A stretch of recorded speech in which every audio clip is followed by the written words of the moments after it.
The Adventures of Sherlock Holmes. The 5 Orange Pips. When I glance over my notes and records of the Sherlock Holmes cases between the years '82 and '90, I am faced by so many which present strange and interesting features that it is no easy matter to know which to choose and which to leave. Some, however, have already gained publicity through the papers, and others have not offered a field for those peculiar qualities which my friend possessed in so high a degree, and which it is the object of these papers to illustrate. Some, too, have baffled his analytical skill, and would be, as narratives, beginnings without an ending, while others have been but partially cleared up, and have their explanations founded rather upon conjecture and surmise than on the absolute logical proof which was so dear to him. There is, however, one of these last which was so remarkable in its details, and so startling in its results, that I am tempted to give some account of it, in spite of the fact that there are points in connection with it which never have been, and probably never will be, entirely cleared up. The year '87 furnished us with a long series of cases of greater or less interest, of which I retain the records. Among my headings under this one 12 months, I find an account of the adventure of the Paradol Chamber, of the Amateur Mendicant Society, who held a luxurious club in the lower vault of a furniture warehouse, of the facts connected with the loss of the British bark Sophie Anderson, of the singular adventures of the Grice Pattersons in the island of Uffa, and finally of the Camberwell poisoning case. In the latter, as may be remembered, Sherlock Holmes was able, by winding up the dead man's watch, to prove that it had been wound up 2 hours before, and that therefore the deceased had gone to bed within that time, a deduction which was of the greatest importance in clearing up the case. All these I may sketch out at some future date, but none of them present such singular features as the strange train of circumstances which I have now taken up my pen to describe. It was in the latter days of September, and the equinoctial gales had set in with exceptional violence. All day the wind had screamed and the rain had beaten against the windows, so that even here, in the heart of great, handmade London, we were forced to raise our minds for the instant from the routine of life and to recognize the presence of those great elemental forces which shriek at mankind through the bars of his civilization, like untamed beasts in a cage. As evening drew in, the storm grew higher and louder, and the wind cried and sobbed like a child in the chimney. Sherlock Holmes sat moodily at one side of the fireplace, cross-indexing his records of crime, while I at the other was deep in one of Clark Russell's fine sea stories, until the howl of the gale from without seemed to blend with the text, and the splash of the rain to lengthen out into the long swash of the sea waves. My wife was on a visit to her mother's, and for a few days I was a dweller once more in my old quarters at Baker Street. "Why," said I, glancing up at my companion, "that was surely the bell. Who could come tonight? Some friend of yours, perhaps?" "Except yourself, I have none," he answered. "I do not encourage visitors." "A client, then?" "If so, it is a serious case. Nothing less would bring a man out on such a day and at such an hour. But I take it that it is more likely to be some crony of the landlady's." Sherlock Holmes was wrong in his conjecture, however, for there came a step in the passage and a tapping at the door. He stretched out his long arm to turn the lamp away from himself and towards the vacant chair upon which a newcomer must sit. "Come in," said he. The man who entered was young, some 22 at the outside, well groomed and trimly clad, with something of refinement and delicacy in his bearing. The streaming umbrella which he held in his hand, and his long shining waterproof told of the fierce weather through which he had come. He looked about him anxiously in the glare of the lamp, and I could see that his face was pale and his eyes heavy, like those of a man who is weighed down with some great anxiety. "I owe you an apology," he said, raising his golden pince-nez to his eyes. I trust that I am not intruding. I fear that I have brought some traces of the storm and rain into your snug chamber. Give me your coat and umbrella, said Holmes. They may rest here on the hook, and will be dry presently. You have come up from the southwest, I see. Yes, from Horsham. That clay and chalk mixture which I see upon your toe-caps is quite distinctive. I have come for advice. That is easily got. And help. That is not always so easy. I have heard of you, Mr. Holmes. I heard from Major Prendergast how you saved him in the Tankerville Club scandal. Ah, of course. He was wrongfully accused of cheating at cards. He said that you could solve anything. He said too much. That you are never beaten. I have been beaten 4 times, 3 times by men and once by a woman.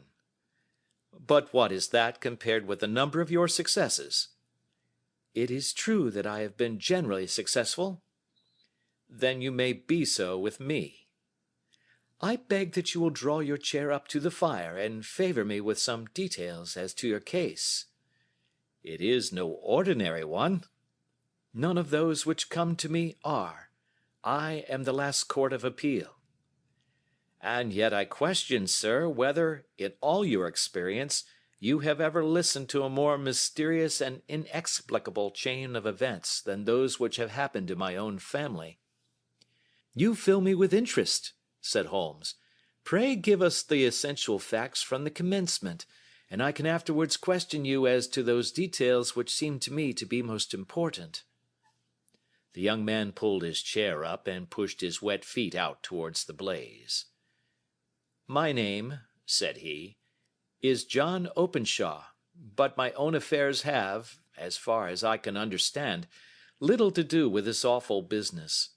It is a hereditary matter, so in order to give you an idea of the facts, I must go back to the commencement of the affair.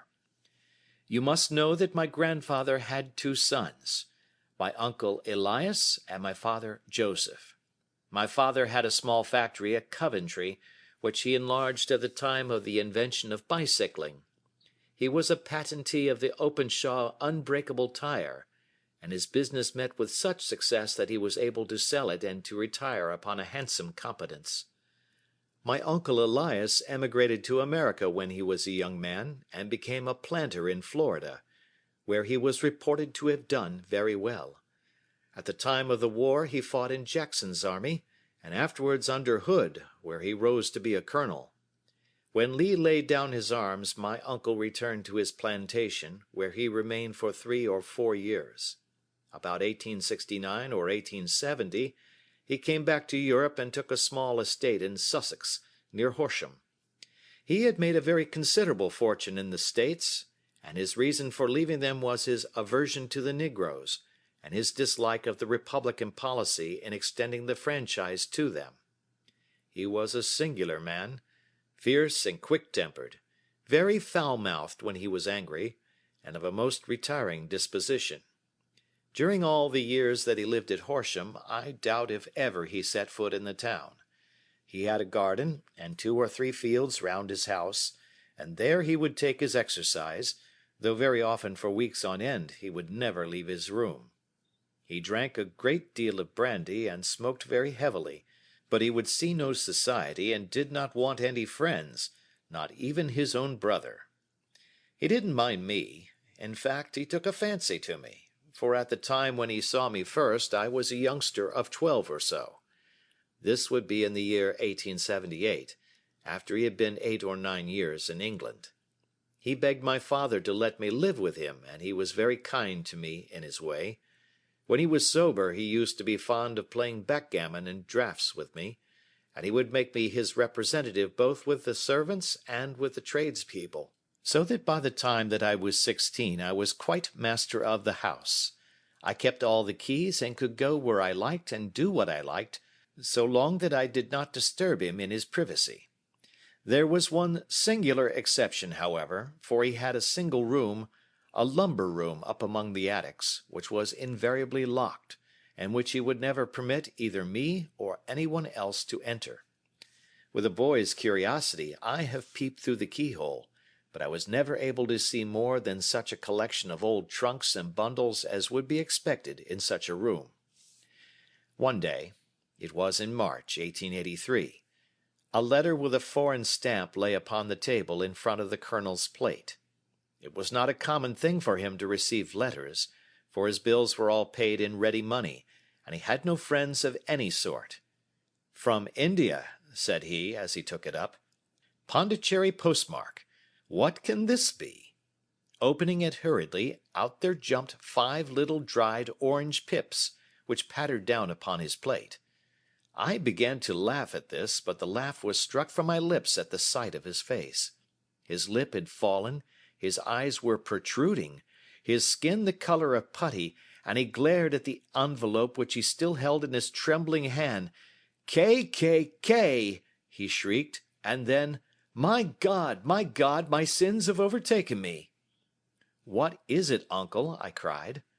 "Death," said he, and rising from the table he retired to his room, leaving me palpitating with horror. I took up the envelope and saw scrawled in red ink upon the inner flap, just above the gum, the letter K 3 times repeated.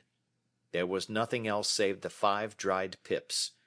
What could be the reason of his overpowering terror?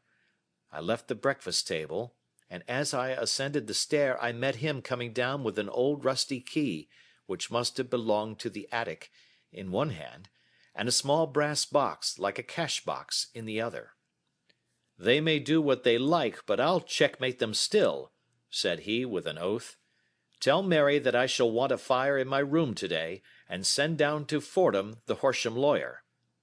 I did as he ordered, and when the lawyer arrived I was asked to step up to the room. The fire was burning brightly, and in the grate there was a mass of black fluffy ashes as of burned paper, while the brass box stood open and empty beside it. As I glanced at the box I noticed, with a start, that upon the lid was printed the treble K which I had read in the morning upon the envelope. "I wish you, John," said my uncle, "to witness my will. I leave my estate, with all its advantages and all its disadvantages, to my brother, your father, whence it will, no doubt, descend to you. If you can enjoy it in peace, well and good. If you find you cannot, take my advice, my boy, and leave it to your deadliest enemy. I am sorry to give you such a two-edged thing, but I can't say what turn things are going to take. Kindly sign the paper where Mr. Fordham shows you." I signed the paper as directed, and the lawyer took it away with him. The singular incident made, as you may think, the deepest impression upon me, and I pondered over it and turned it every way in my mind without being able to make anything of it. Yet I could not shake off the vague feeling of dread which it left behind, though the sensation grew less keen as the weeks passed and nothing happened to disturb the usual routine of our lives. I could see a change in my uncle, however. He drank more than ever, and he was less inclined for any sort of society. Most of his time he would spend in his room, with the door locked upon the inside, but sometimes he would emerge in a sort of drunken frenzy, and would burst out of the house and tear about the garden with a revolver in his hand, screaming out that he was afraid of no man, and that he was not to be cooped up, like a sheep in a pen, by man or devil. When these hot fits were over, however, he would rush tumultuously in at the door and lock and bar it behind him, like a man who can brazen it out no longer against the terror which lies at the roots of his soul. At such times I have seen his face, even on a cold day, glisten with moisture, as though it were new raised from a basin. Well, to come to an end of the matter, Mr. Holmes, and not to abuse your patience, there came a night when he made one of those drunken sallies from which he never came back. We found him, when we went to search for him, face downward in a little green-scummed pool, which lay at the foot of the garden. There was no sign of any violence, and the water was but 2 feet deep, so that the jury, having regard to his known eccentricity, brought in a verdict of suicide. But I, who knew how he winced from the very thought of death, had much ado to persuade myself that he had gone out of his way to meet it. The matter passed, however, and my father entered into possession of the estate and of some £14,000 which lay to his credit at the bank. "One moment," Holmes interposed. "Your statement is, I foresee, one of the most remarkable to which I have ever listened. Let me have the date of the reception by your uncle of the letter, and the date of his supposed suicide." The letter arrived on March 10, 1883. His death was 7 weeks later, upon the night of May 2nd. "Thank you. Pray proceed." When my father took over the Horsham property, he, at my request, made a careful examination of the attic, which had been always locked up. We found the brass box there, although its contents had been destroyed. On the inside of the cover was a paper label with the initials of KKK repeated upon it, and letters, memoranda, receipts, and a register written beneath. These, we presume, indicated the nature of the papers which had been destroyed by Colonel Openshaw. For the rest, there was nothing of much importance in the attic save a great many scattered papers and notebooks bearing upon my uncle's life in America. Some of them were of the wartime and showed that he had done his duty well and had borne the repute of a brave soldier. Others were of a date during the reconstruction of the Southern States, and were mostly concerned with politics, for he had evidently taken a strong part in opposing the carpet-bag politicians who had been sent down from the North. Well, it was at the beginning of '84 when my father came to live at Horsham, and all went as well as possible with us until the January of '85. On the 4th day after the New Year, I heard my father give a sharp cry of surprise as we sat together at the breakfast table. There he was, sitting with a newly opened envelope in one hand and 5 dried orange pips in the outstretched palm of the other one. He had always laughed at what he called my cock and bull story about the colonel, but he looked very scared and puzzled now that the same thing had come upon himself. "Why, what on earth does this mean, John?" he stammered. My heart had turned to lead. "It is KKK," said I. He looked inside the envelope. "So it is!" he cried. "Here are the very letters. But what is this written above them?" "Put the papers on the sundial," I read, peeping over his shoulder. "What papers? What sundial?" he asked. "The sundial in the garden. There is no other," said I. "But the papers must be those that are destroyed."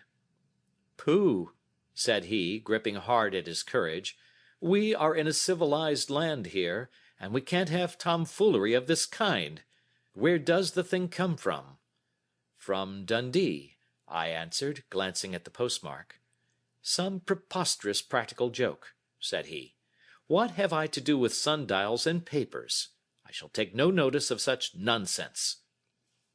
"I should certainly speak to the police," I said. "And to be laughed at for my pains. Nothing of the sort." "Then let me do so?" "No, I forbid you. I won't have a fuss made about such nonsense." It was in vain to argue with him, for he was a very obstinate man. I went about, however, with a heart which was full of forebodings.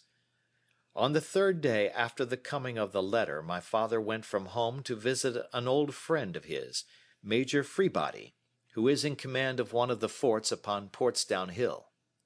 I was glad that he should go up, for it seemed to me that he was farther from danger when he was away from home. In that, however, I was in error. Upon the 2nd day of his absence, I received a telegram from the Major, imploring me to come at once. My father had fallen over one of the deep chalk pits which abound in the neighborhood, and was lying senseless with a shattered skull. I hurried to him, but he passed away without having ever recovered his consciousness. He had, as it appears, been returning from Fareham in the twilight, and as the country was unknown to him, and the chalk pit unfenced, the jury had no hesitation in bringing in a verdict of death from accidental causes. Carefully as I examined every fact connected with his death, I was unable to find anything which could suggest the idea of murder. There were no signs of violence, no footmarks, no robbery, no record of strangers having been seen upon the roads. And yet I need not tell you that my mind was far from at ease, and that I was well nigh certain that some foul plot had been woven round him. In this sinister way I came into my inheritance. You will ask me why I did not dispose of it? I answer, because I was well convinced that our troubles were in some way dependent upon an incident in my uncle's life, and that the danger would be as pressing in one house as in another. It was in January, '85, that my poor father met his end, and 2 years and 8 months have elapsed since then. During that time I have lived happily at Horsham, and I had begun to hope that his curse had passed away from the family, and that it had ended with the last generation. I had begun to take comfort too soon, however. Yesterday morning the blow fell in the very shape in which it had come upon my father. The young man took from his waistcoat a crumpled envelope, and turning to the table he shook out upon it 5 little dried orange pips. "This is the envelope," he continued. "The postmark is London, Eastern Division. Within are the very words which were upon my father's last message, KKK, and then, 'Put the papers on the sundial.'" "What have you done?" asked Holmes. "Nothing." "Nothing?" "To tell the truth," he sank his face into his thin white hands, "I have felt helpless. I have felt like one of those poor rabbits when the snake is writhing towards it. I seem to be in the grasp of some resistless, inexorable evil, which no foresight and no precautions can guard against." "Tut, tut!" cried Sherlock Holmes. "You must act, man, or you are lost. Nothing but energy can save you. This is no time for despair." "I have seen the police." "Ah!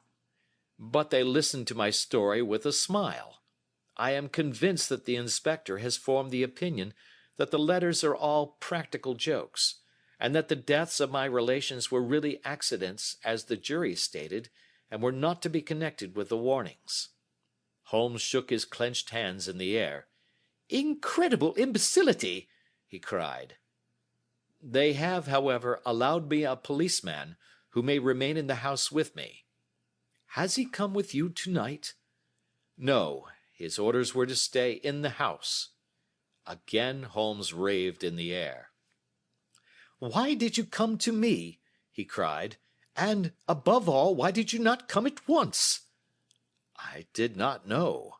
It was only today that I spoke to Major Prendergast about my troubles, and was advised by him to come to you."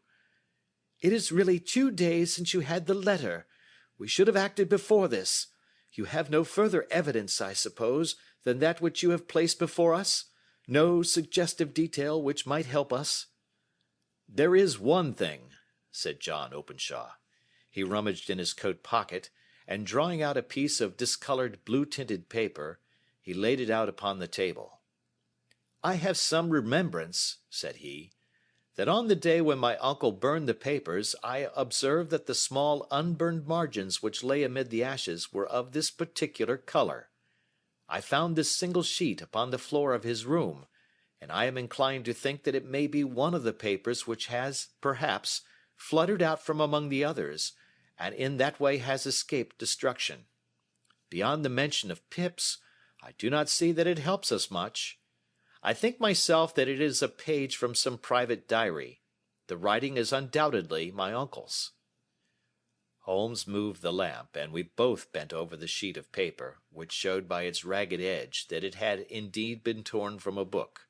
It was headed March, 1869, and beneath were the following enigmatical notices: 4th. Hudson came. Same old platform. 7th.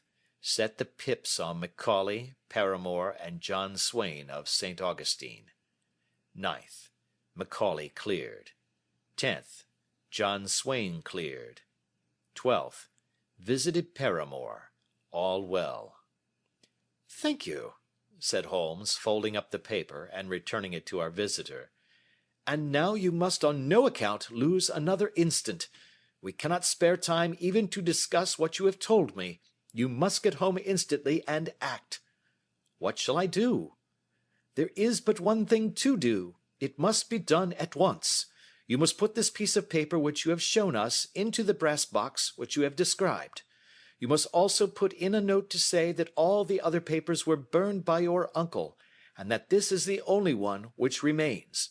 You must assert that in such words as will carry conviction with them. Having done this, you must at once put the box out upon the sundial as directed. Do you understand? Entirely.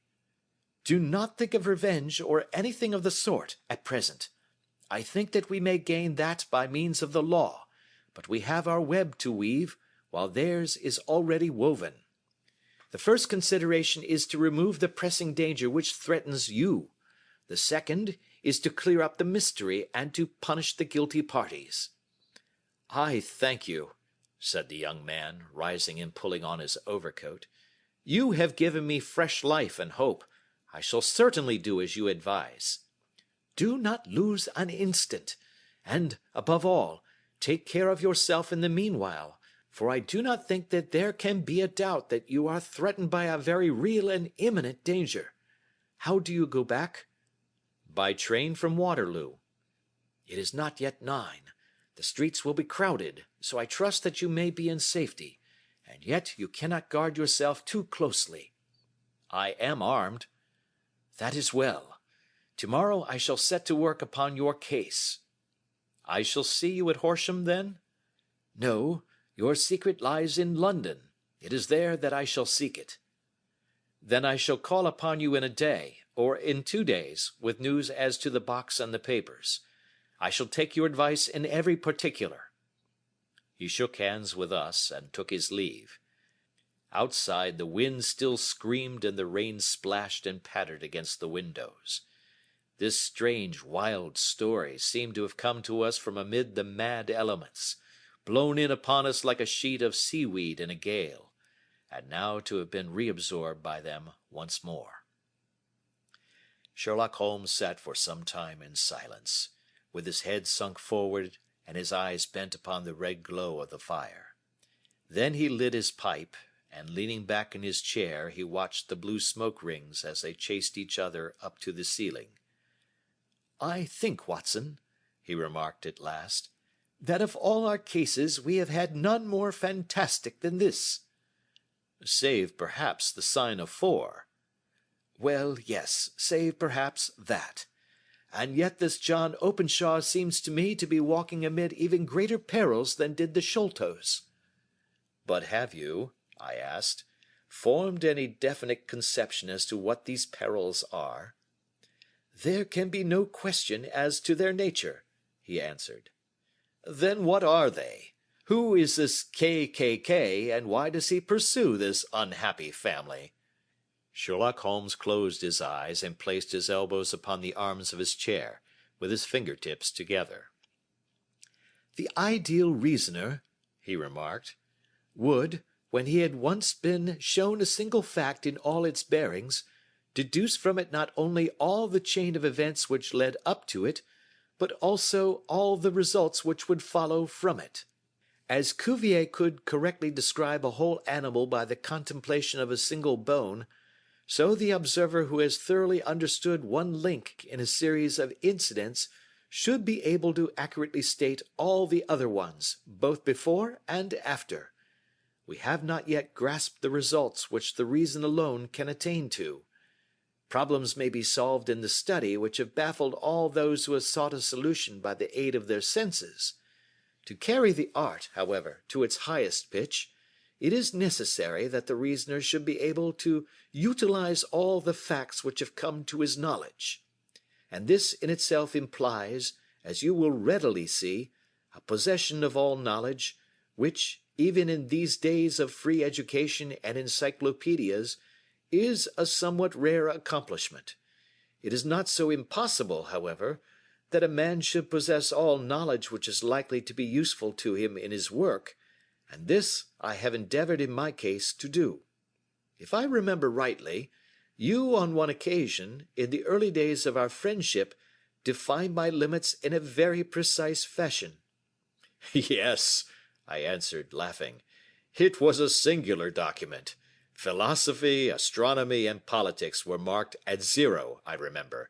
Botany variable, geology profound as regards the mud stains from any region within 50 miles of town, chemistry eccentric, anatomy unsystematic, sensational literature and crime records unique, violin player, boxer, swordsman, lawyer, and self-poisoner by cocaine and tobacco.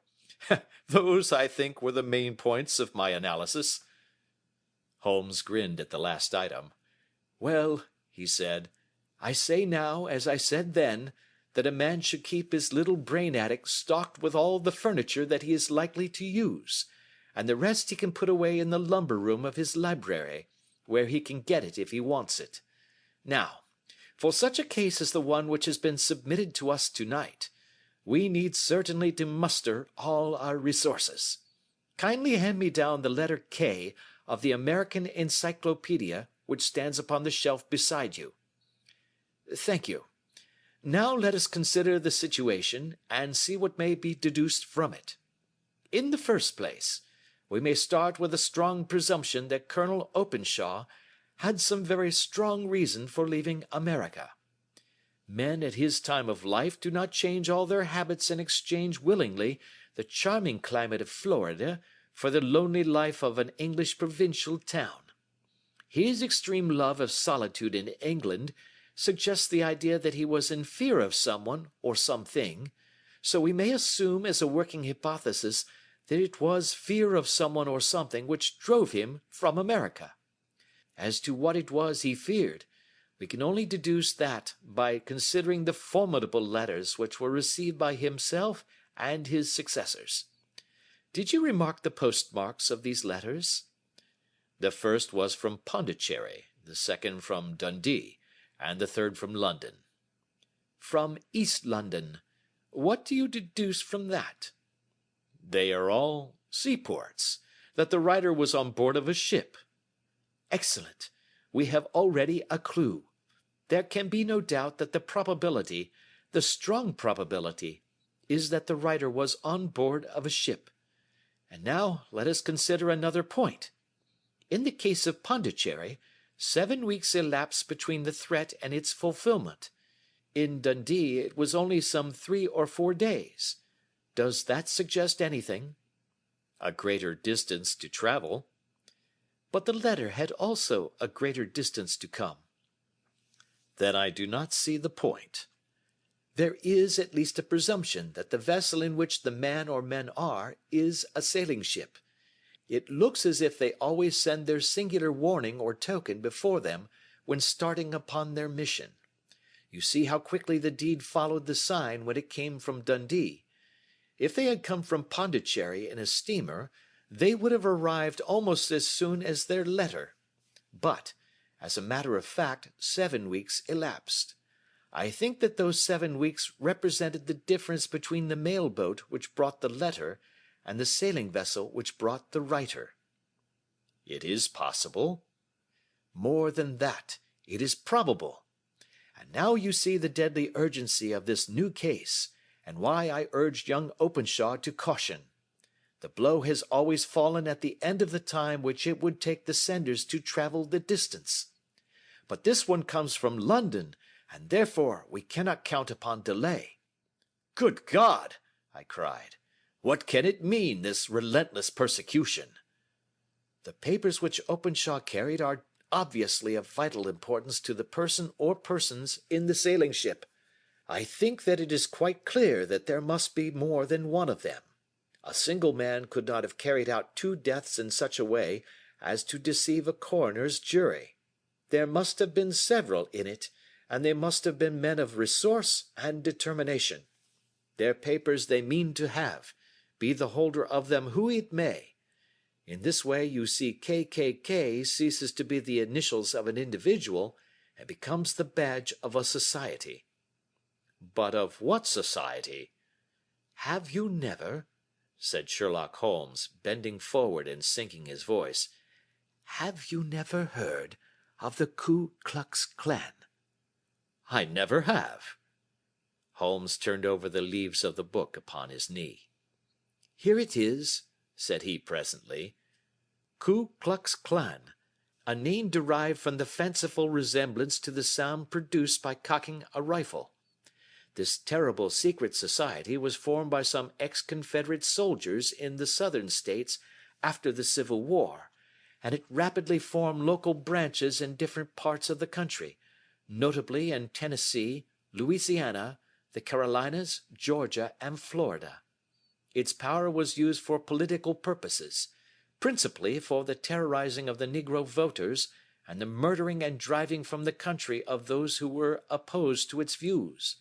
Its outrages were usually preceded by a warning sent to the marked man in some fantastic but generally recognized shape, a sprig of oak leaves in some parts, melon seeds or orange pips in others. On receiving this, the victim might either openly abjure his former ways, or might fly from the country. If he braved the matter out, death would unfailingly come upon him, and usually in some strange and unforeseen manner. So perfect was the organization of the society, and so systematic its methods, that there is hardly a case upon record where any man succeeded in braving it with impunity, or in which any of its outrages were traced home to the perpetrators.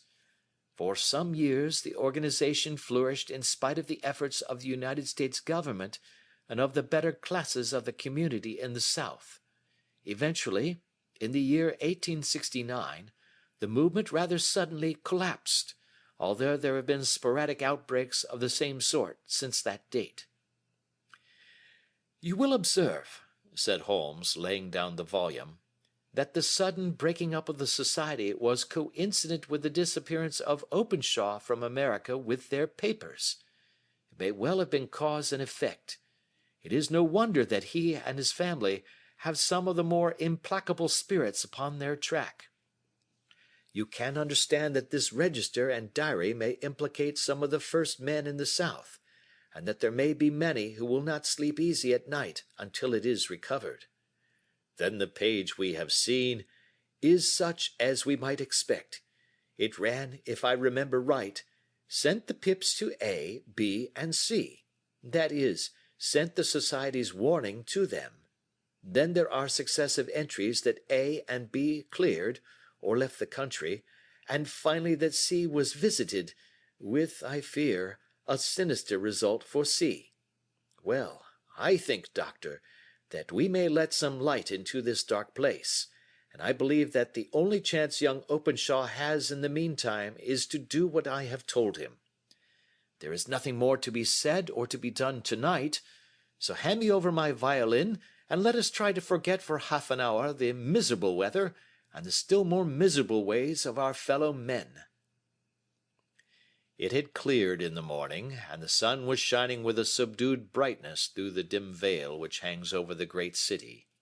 Sherlock Holmes was already at breakfast when I came down. "You will excuse me for not waiting for you," said he.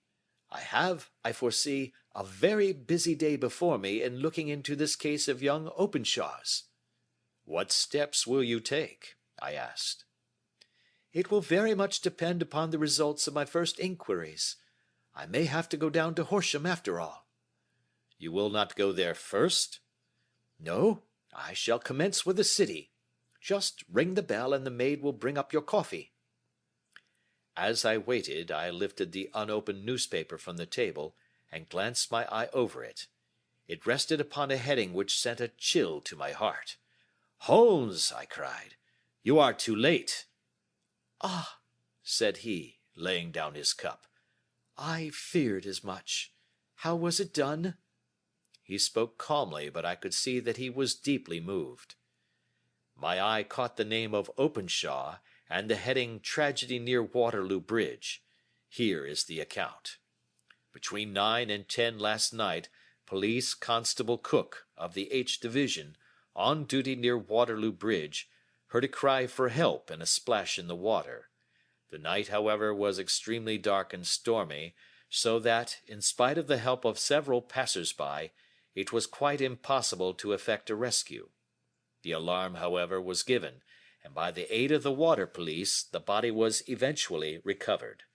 It proved to be that of a young gentleman whose name, as it appears from an envelope which was found in his pocket, was John Openshaw, and whose residence is near Horsham. It is conjectured that he may have been hurrying down to catch the last train from Waterloo Station, and that in his haste and the extreme darkness he missed his path and walked over the edge of one of the small landing places for river steamboats. The body exhibited no traces of violence, and there can be no doubt that the deceased had been the victim of an unfortunate accident, which should have the effect of calling the attention of the authorities to the condition of the riverside landing stages. We sat in silence for some minutes, Holmes more depressed and shaken than I had ever seen him. "That hurts my pride, Watson," he said at last. "It is a petty feeling, no doubt, but it hurts my pride. It becomes a personal matter with me now, and if God sends me health, I shall set my hand upon this gang. That he should come to me for help, and that I should send him away to his death." He sprang from his chair and paced about the room in uncontrollable agitation, with a flush upon his sallow cheeks and a nervous clasping and unclasping of his long, thin hands. "They must be cunning devils," he exclaimed at last. "How could they have decoyed him down there? The embankment is not on the direct line to the station. The bridge, no doubt, was too crowded, even on such a night, for their purpose. Well, Watson, we shall see who will win in the long run. I am going out now." "To the police?" "No, I shall be my own police. When I have spun the web they may take the flies, but not before." All day I was engaged in my professional work, and it was late in the evening before I returned to Baker Street. Sherlock Holmes had not come back yet. It was nearly 10 o'clock before he entered, looking pale and worn. He walked up to the sideboard, and tearing a piece from the loaf he devoured it voraciously, washing it down with a long draught of water. "You are hungry," I remarked. "Starving. It had escaped my memory. I have had nothing since breakfast." "Nothing?" "Not a bite. I had no time to think of it." "And how have you succeeded?" "Well." "You have a clue?" "I have them in the hollow of my hand. Young Openshaw shall not long remain unavenged. Why, Watson, let us put their own devilish trademark upon them. It is well thought of." "What do you mean?" He took an orange from the cupboard, and tearing it to pieces he squeezed out the pips upon the table. Of these he took 5 and thrust them into an envelope. On the inside of the flap he wrote S.H. for J.O. Then he sealed it and addressed it to Captain James Calhoun, bark Lone Star, Savannah, Georgia. "This will await him when he enters port," said he, chuckling. "It may give him a sleepless night. He will find it as sure a precursor of his fate as Openshaw did before him." "And who is this Captain Calhoun?" "The leader of the gang. I shall have the others, but he first." "How did you trace it, then?" He took a large sheet of paper from his pocket, all covered with dates and names. "I have spent the whole day," said he, "over Lloyd's registers and files of the old papers, following the future career of every vessel which touched at Pondicherry in January and February in '83. There were 36 ships of fair tonnage which were reported there during those months.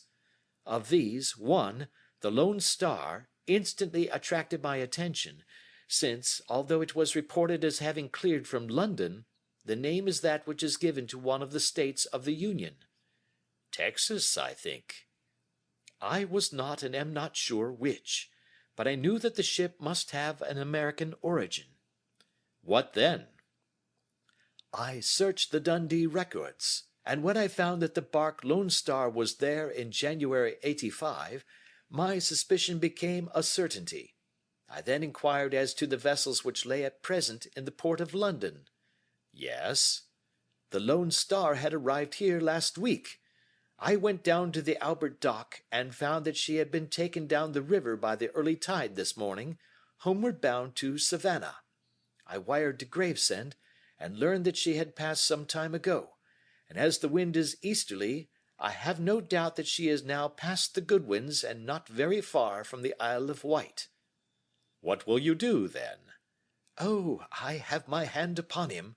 He and the two mates are, as I learn, the only native-born Americans in the ship. The others are Finns and Germans. I know also that they were all three away from the ship last night. I had it from the stevedore who has been loading their cargo. By the time that their sailing ship reaches Savannah, the mailboat will have carried this letter, and the cable will have informed the police of Savannah that these three gentlemen are badly wanted here upon a charge of murder." There is ever a flaw, however, in the best laid of human plans, and the murderers of John Openshaw were never to receive the orange pips which would show them that another, as cunning and as resolute as themselves, was upon their track. Very long and very severe were the equinoctial gales that year. We waited long for news of the Lone Star of Savannah, but none ever reached us. We did at last hear that somewhere, far out in the Atlantic, a shattered sternpost of a boat was seen swinging in the trough of a wave, with the letters L.S. carved upon it. And that is all which we shall ever know of the fate of the Lone Star. End of the 5 Orange Pips.